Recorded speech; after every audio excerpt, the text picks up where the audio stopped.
నమస్కారం. PCN వార్తలకు స్వాగతం. వార్తల్లోని ముఖ్యాంశాలు.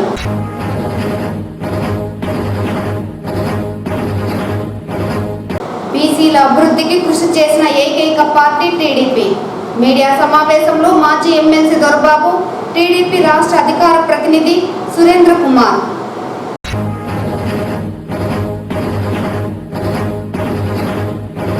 స్టాప్ డయేరియా క్యాంపెయిన్ లో భాగంగా నగరపాలక సంస్థ పరిధిలో డయేరియా నియంత్రణ కార్యక్రమాలు పక్కాగా చేపట్టాలి. నగర కమిషనర్ అరుణ ఆదేశం.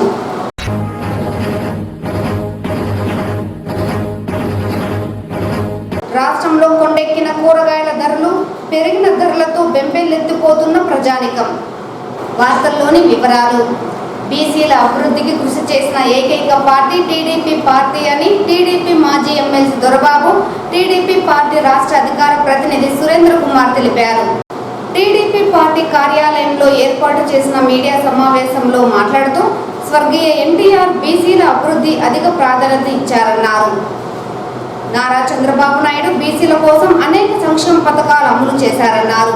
అందుకే 8 మంది బీసీలకు మంత్రి పదవులను అప్పజెప్పారన్నారు. కానీ నా బీసీ నా ఎస్టీ అన్న చెప్పుకునే వైకాపా అధినేత జగన్తో పాటు 10 మంది ఎమ్మెల్యేలు స్పీకర్ బాధ్యతల స్వీకరణకు హాజరు కాకపోవడం వైకాపా నాయకులకు బీసీలపై ఉన్న చిత్తశుద్ధికి నిదర్శనమన్నారు.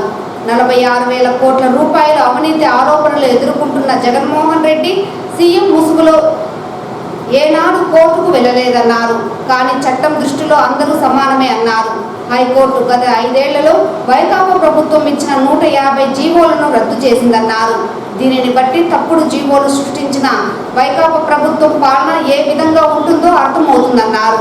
అనంతరం టీడీపీ రాష్ట్ర అధికార ప్రతినిధి సురేంద్ర కుమార్ మాట్లాడుతూ తాడేపల్లిలో వైకాపా క్యాంపు కార్యాలయం ఏర్పాటుకు ఇరిగేషన్ అనుమతి లేదంటూ టీడీపీ రాష్ట్ర అధికార ప్రతినిధి వెంకటేల సురేంద్ర కుమార్ స్పష్టం చేశారు. వైకాపా ప్రభుత్వంలోని తాడేపల్లిలో వైకాపా క్యాంపు కార్యాలయం ఏర్పాటుకు ఇరిగేషన్ శాఖ అనుమతి ఇవ్వలేదని, కానీ సుప్రీంకోర్టు తీర్పును ఇరిగేషన్ శాఖ ఇచ్చిన నోటీసును లెక్క చేయకుండా వైకాపా నాయకులు అక్రమంగా వైకాపా కేంద్ర కార్యాలయాన్ని ఏర్పాటు చేయడం చట్టవిరుద్ధమన్నారు. అందుకే కార్యాలయాన్ని కూల్చివేయడం జరిగిందన్నారు. కానీ దీనిపై కొందరు వైకాపా నాయకులు టీడీపీ పార్టీపై దుష్ప్రచారం చేస్తోందన్నారు. దీనిని తీవ్రంగా ఖండిస్తున్నామని స్పష్టం చేశారు.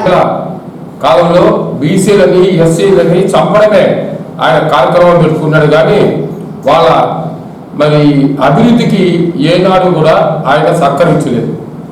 అంతేకాకుండా ఈరోజు లక్షల కోట్లు, మీకు 43,000 కోట్ల రూపాయలు అవినీతి చేశాడని సిబిఐ కేసులు, ఈడీ కేసులు ఉంటే ఒక్క రోజు కూడా కోర్టుకు అటెండ్ కాకుండా నేను ముఖ్యమంత్రి, నేను వస్తే ఎక్కువ ఖర్చులు అవుతుంది అని ప్రజల చేత నమ్మించే పని కూడా చేశాడు. కానీ ప్రజలు దాన్ని నమ్మకుండా సరి అయిన తీర్పు ఇవ్వడం కూడా జరిగిందని కూడా ఈ సందర్భంగా తెలియజేస్తున్నాం.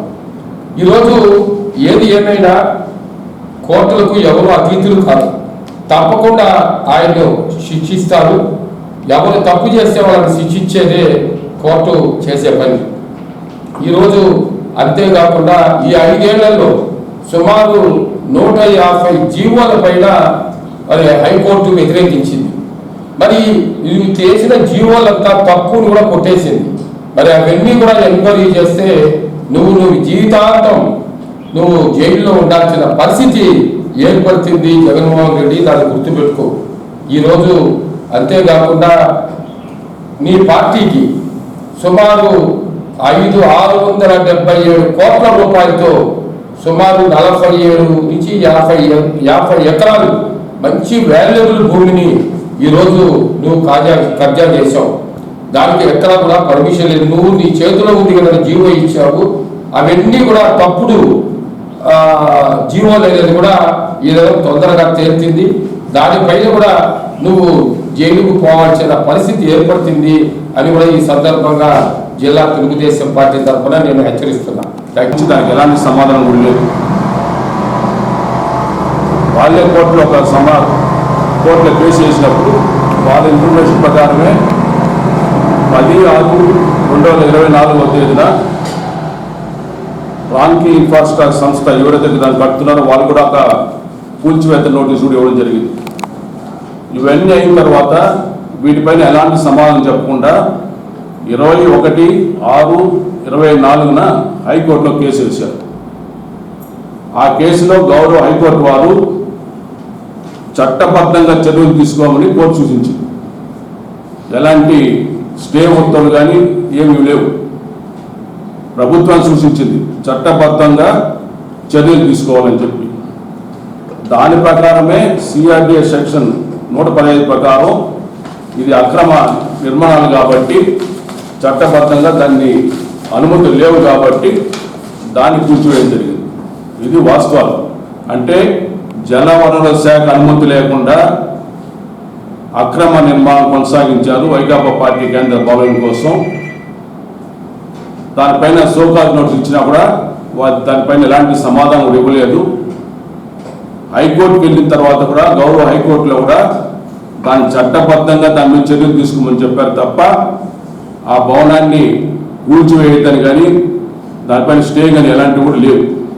కాబట్టి ప్రభుత్వం నిబంధనలకు అనుగుణంగా దాన్ని కూల్చివేసింది తప్ప ఇది కచ్చగట్టి కానీ లేదా ఆ భవనాన్ని అక్కడ దుర్దేశపూర్వక కూల్చివేది కాదని కూడా సందర్భం తెలియజేసుకుంటూ వైకాపా పార్టీ నాయకులు ఒకటే చెప్తున్నాం, మీరు దుష్ప్రచారం చేయొద్దండి.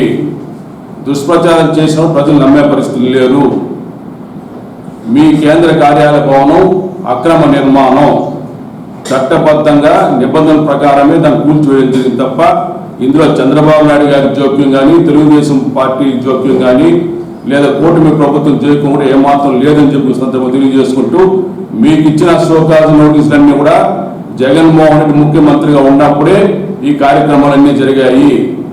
అప్పట్లోనే మీరు అధికార మతంతో మరి ఇచ్చిన షోకాజ్ నోటీసులు కూడా రిప్లై ఇవ్వకుండా కోర్టుకు వెళ్ళినా కూడా కోర్టులో కూడా మీకు అనుకూలంగా ఉత్తర్వు రాలేదు కాబట్టి చట్టబద్ధంగా వ్యవహరించమని చెప్పి రాష్ట్ర హైకోర్టే సూచించింది. కాబట్టి ప్రభుత్వం ఈరోజు దాన్ని అక్కడ కూల్చివేయింది తప్ప ఇది ఇలాంటి దురుద్దేశం లేదని కూడా స్పష్టం చేస్తున్నాం. స్టాప్ డయేరియా క్యాంపెయిన్ 2024 కార్యక్రమంలో భాగంగా నగర పాలక సంస్థ పరిధిలో డయేరియా నియంత్రణ కార్యక్రమాలు నిర్వహించడానికి నగర కమిషనర్ అరుణ ప్రత్యేక చర్యలు చేపట్టారు. జిల్లా కలెక్టర్ ఆదేశాల మేరకు నగర పాలక సంస్థ పరిధిలో డయేరియా నియంత్రణ కార్యక్రమాలను సమర్థవంతంగా నిర్వహించడానికి వీలుగా సహాయక commissioner RO, ME, CDPO, MHO, MEO, CMM అధికారులతో ప్రత్యేక టాస్క్ ఫోర్స్ కమిటీని ఏర్పాటు చేసి వారు చేపట్టవలసిన కార్యక్రమాలపై మార్గనిర్దేశం చేశారు. టాస్క్ ఫోర్స్ కమిటీలోని అధికారులు వారికి అప్పగించిన కార్యక్రమాలను క్షేత్రస్థాయిలో పక్కాగా నిర్వహించడంతో పాటు కమిటీ సభ్యులు సమన్వయంతో పనిచేయాలన్నారు.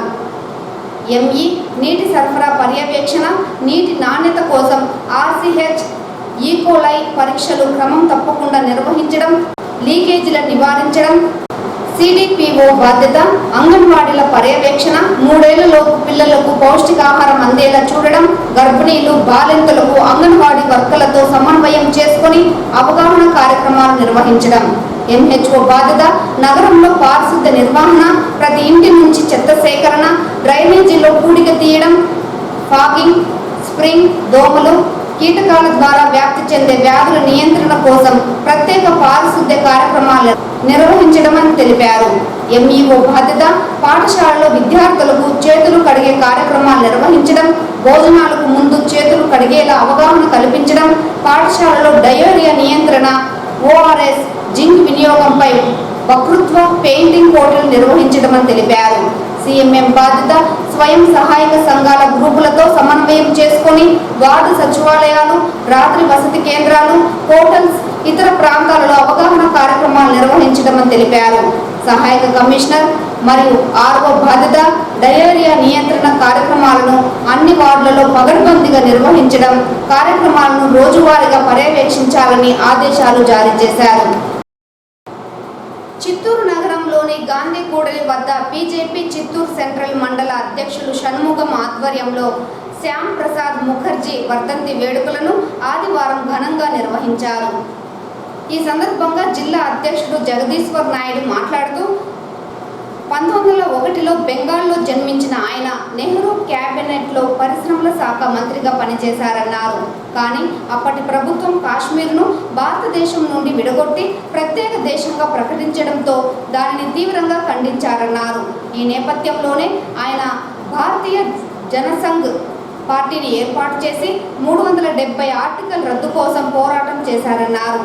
70 ఏళ్ల తర్వాత నరేంద్ర మోడీ 370 ఆర్టికల్ రద్దు చేసి శ్యామ్ ప్రసాద్ ముఖర్జీకి అంకితం చేశారని కొనియాడారు. కాశ్మీర్ను భారతదేశంలో ఒక భాగంగా తీసుకొచ్చిన ఘనత బీజేపీ ప్రభుత్వానికి దక్కుతుందన్నారు. ఈ కార్యక్రమంలో బీజేపీ నాయకులు వెంకటేశ్వర చౌదరి, డాక్టర్ బాబు, షంషీర్ బాషా, బ్రహ్మానందరెడ్డి నాయకులు పాల్గొన్నారు.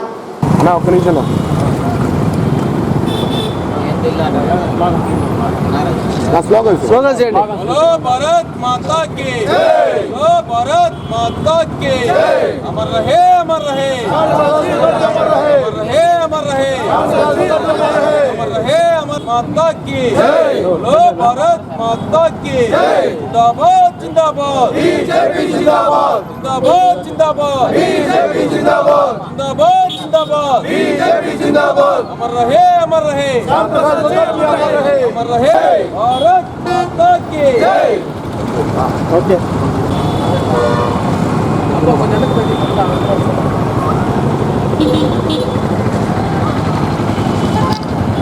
శ్యామప్రసాద్ ముఖర్జీ గారి బలిదాన దినం.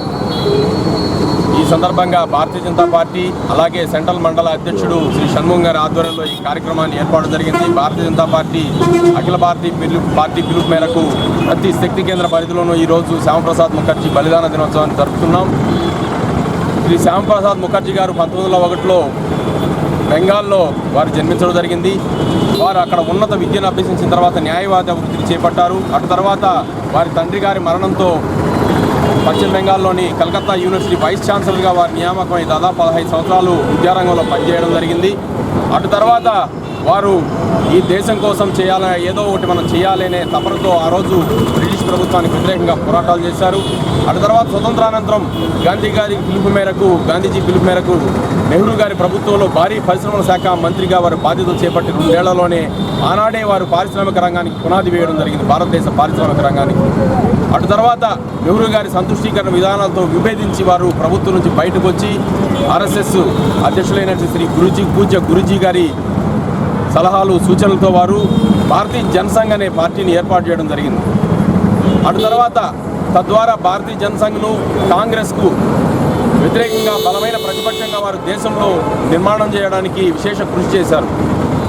ఏదైతే కాశ్మీర్ని సంతుష్టీకరణ చేయడం కోసం ఆనాటి నెహ్రూ ముఖ్యమంత్రి అయిన షేక్ అబ్దుల్లా కుట్రపన్ని 370 అధికారాన్ని భారత రాజ్యాంగంలో భారత రాజ్యాంగ నిర్మాత శ్రీ అంబేద్కర్ గారి అభిప్రాయాలకు విరుద్ధంగా 370 ఆర్టికల్ను ఆ రోజు రాజ్యాంగంలో చూపించడం జరిగింది.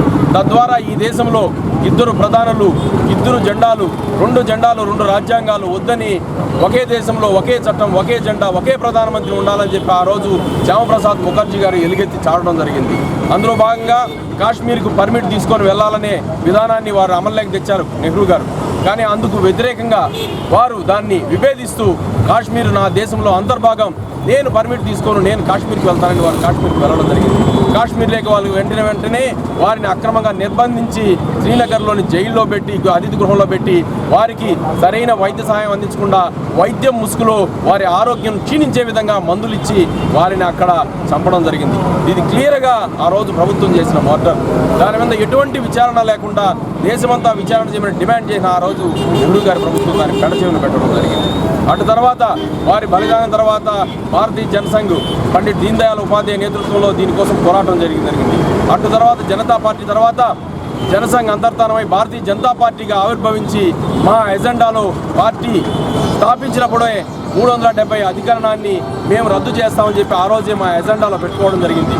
ఆనాటి నుంచి ఈనాటి వరకు కూడా దానికోసం పోరాటం చేస్తూ ఈరోజు 2019లో అధికారంలోకి వచ్చిన తర్వాత 370 ఆర్టికల్ను రద్దు చేసి ఏదైతే శ్యామప్రసాద్ ముఖర్జీ గారు కలగన్నారో అదేవిధంగా భారతదేశంలో అఖండ భారతదేశంలో కాశ్మీర్ని సంపూర్ణంగా విలీనం చేసి వారి మనోగతాన్ని, వారి ఆశయాన్ని నెరవేర్చడం నరేంద్ర మోడీ గారి నేతృత్వంలో జరగడం భారతీయ జనతా పార్టీ కార్యకర్తలుగా మేమందరూ గర్వపడుతున్నాం.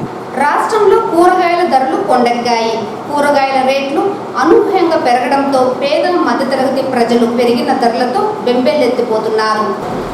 కొండెక్కిన కూరగాయల ధరలతో పేద మధ్యతరగతి కుటుంబాలు ఆందోళన చెందుతున్నారు. ప్రధానంగా టమోటా ధరలు అనూహ్యంగా 3 రెట్లు పెరిగి 100 మార్కుకు దాటిపోయింది. మరోవైపు మిర్చి కూడా సెంచరీకి చేరువలో పరుగులు తీస్తోంది. సాధారణ కూరగాయల పరిస్థితి చూస్తే 70 రూపాయలకు పై మాట అని చెప్పుకోవాలి. ఇందులో ప్రధానంగా బీన్స్ 70 రూపాయల నుండి 90 రూపాయల వరకు పలుకుతుండగా బీరకాయ, బంగాళదుంపలు, దొండకాయలు, గోరుచిక్కుడుకాయలు 60 రూపాయలకు చేరువలో ఉన్నాయి. ఇలా అన్ని కూరగాయలు అమాంతం పెరిగిపోవడంతో ఏమి కొనాలో ఏమి తినాలో తెలియని పరిస్థితి నెలకొందని సామాన్య మధ్యతరగతి ప్రజలు ఆవేదన వ్యక్తం చేస్తున్నారు. నెల రోజుల కిందట 16 రూపాయలు ఉన్న టమాటో ధర ప్రస్తుతం 100 రూపాయలకు పైగా పెరిగిందని, కొత్త ప్రభుత్వం ఏర్పడ్డాక ధరలు అమాంతం పెరిగినా ధరల నియంత్రణకు ప్రభుత్వం ఎలాంటి చర్యలు చేపట్టకపోవడం బాధాకరమని ప్రజలు ఆగ్రహం వ్యక్తం చేస్తున్నారు. ఏది ఏమైనా ప్రస్తుతం కురుస్తున్న వర్షాలతో పాటు రవాణా పూర్తిగా తగ్గిపోవడంతోనే కూరగాయల రేటు అమాంతం పెరిగాయని వర్తక వ్యాపారులు చెబుతున్నారు. ఇప్పటికైనా పెరిగిన కూరగాయల ధరలను రాష్ట్ర ప్రభుత్వం అదుపు చేయాలని, సంబంధిత రైతు బజార్లో తక్కువ ధరకు ప్రభుత్వమే కూరగాయలు అందించాలని ప్రజలు డిమాండ్ చేస్తున్నారు.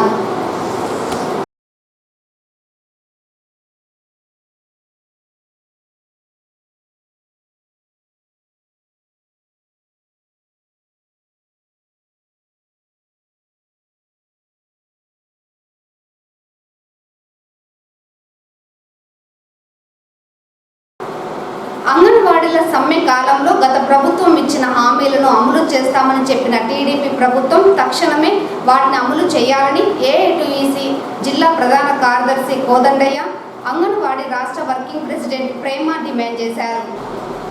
అంగన్వాడీల జిల్లా సమితి సమావేశాన్ని ఎస్టీయూ కార్యాలయంలో శనివారం సాయంత్రం నిర్వహించారు.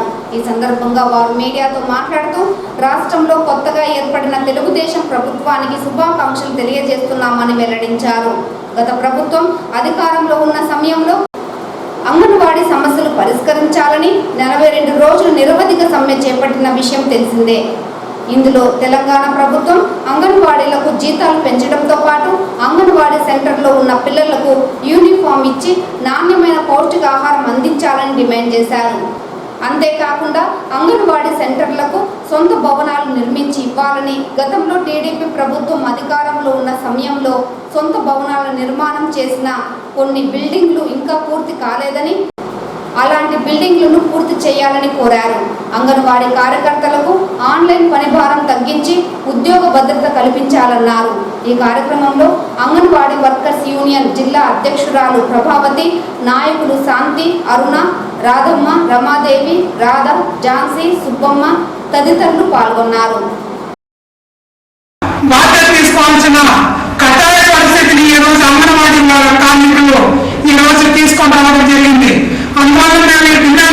రాష్ట్ర ప్రభుత్వాన్ని గత ప్రభుత్వం ఇచ్చిన హామీలతో పాటు మీరు జీతాలు పెంచాలి. గతంలో తెలుగుదేశం ప్రభుత్వంలో ఉన్నప్పుడు కొన్ని నిర్మాణాలు, సొంత బిల్డింగ్ నిర్మాణాలు జరిగింది. ఆ బిల్డింగ్ మధ్యలోనే పని ఆపేసినారు.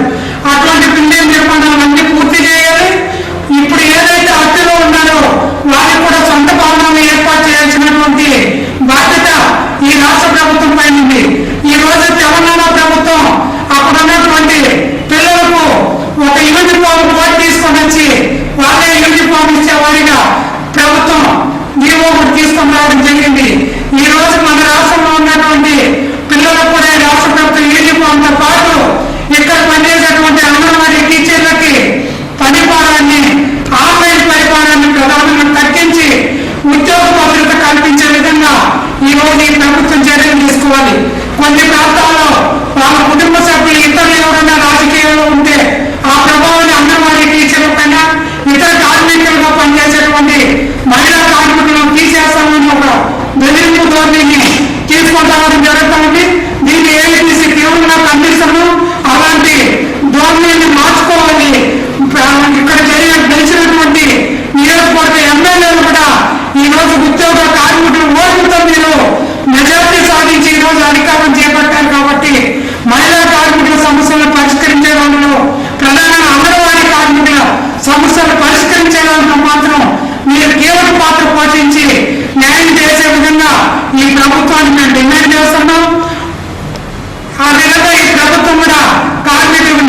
చేస్తామని మేము ఆశిస్తాం. తిరుమల శ్రీవారి ఆలయంలో శనివారం రాత్రి 7 గంటలకు గరుడ వాహన సేవ ప్రారంభమైంది. సర్వాలంకార భూషితుడైన శ్రీ మలయప్ప స్వామివారు గరుడునిపై ఆలయ మాడ వీధుల్లో విహరించి భక్తులను కటాక్షించారు. పౌరాణిక నేపథ్యంలో 108 వైష్ణవ దివ్య దేశాలలోనూ గరుడ సేవ అత్యంత ప్రాముఖ్యతను సంతరించుకుంది. గరుడ వాహనం ద్వారా స్వామివారు దాసానుదాస ప్రపత్తికి తాను దాసుడని తెలియజెబుతాడు. అంతేగాక జ్ఞాన వైరాగ్య ప్రాప్తి కోరే మానవులు జ్ఞాన వైరాగ్య రూపాలైన రెక్కలతో విహరించే గరుడిని దర్శిస్తే సర్వ పాపాలు తొలగుతాయని భక్త కోటికి తెలియజెప్తున్నాడు. వాహన సేవలో తిరుమల శ్రీ శ్రీ పెద్ద జిఆర్ స్వామి, శ్రీ శ్రీ చిన్న జిఆర్ స్వామి, ఆలయ డిప్యూటీ ఈవో లోకనాథం తదితరులు పాల్గొన్నారు.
తిరుమల శ్రీవారిని ఈరోజు ఉదయం వీఐపీ విరామ సమయంలో పలువురు ప్రముఖులు దర్శించుకున్నారు. స్వామివారిని దర్శించుకున్న వారిలో రాష్ట్ర హోంశాఖ మంత్రి అనిత, చిన్నరాజప్ప, పత్తిపాటి పుల్లారావు వేరువేరుగా స్వామివారి సేవలో పాల్గొని మొక్కులు చెల్లించుకున్నారు. శ్రీవారి దర్శనార్థం తిరుమలకు విచ్చేసిన వీరికి ఆలయ అధికారులు స్వాగతం పలికి దర్శన ఏర్పాటు చేశారు. అనంతరం రంగనాథ మండపంలో వేద పండితులు వేద ఆశీర్వచనం చేసి స్వామివారి తీర్థ ప్రసాదాలను అందజేశారు.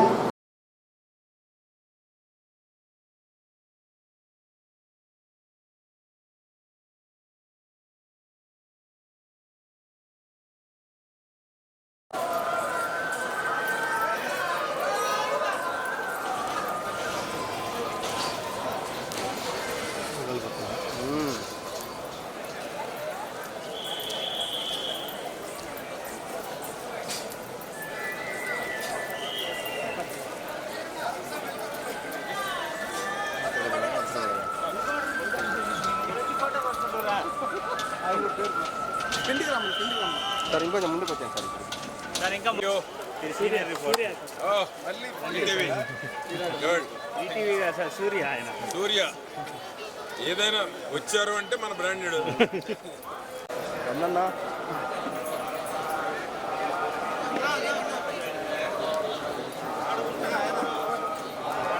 ఎవరు పిలిచిన అందరూ పలకలేదు